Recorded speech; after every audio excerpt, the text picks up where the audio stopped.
دیکھیں افطاری جب آپ لوگ افطاری کریں گے تو آپ کے جسم میں سے جان نکل جائے گی، اس میں غلطی آپ کی ہوگی. وہ غلطی میں آپ کو بتانے لگا ہوں. غلطی یہ ہوگی کہ آپ فوری طور پہ کوئی نہ کوئی جیسے پکوڑا، سموسا، کچھ بھی نمکین چیزیں، چاول کھائیں گے اور اوپر سے میٹھا پانی پی لیں گے. جیسے میٹھا پانی پیئیں گے آپ کے پیٹ میں پھارا ہو جائے گا. تو آپ کو نمکیات چاہیے زیادہ، آپ میٹھا پی لیں گے تو آپ کا جو ہے وہ بی پی لیول لو ہو جائے گا.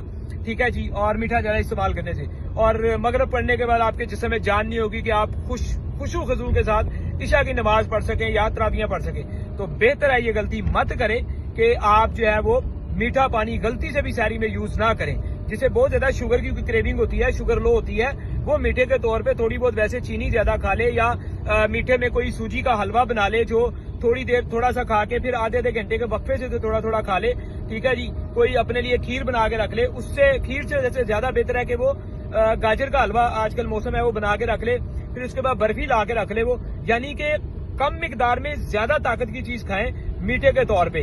ورنہ عام حالت میں جب میٹھا مشروب، میٹھے پانی پینے سے میں آپ لوگوں کو روک رہا ہوں، لیکن تجربہ کر لیجئے گا نا کہ آج آپ میٹھا پانی پئیں اور کل آپ میٹھا پانی نہ پئیں، آپ کا معدہ بھی فٹ ہوگا اور صبح سحری بھی بہت اچھی ہوگی، نیند بھی اچھی آئے گی، جس میں ہمت طاقت بھی ہوگی، آپ کمزور بھی نہیں ہوں گے اور خوشحال روزے رکھیں گے سارے اور دعاؤں میں یاد رکھیں گے انشاءاللہ.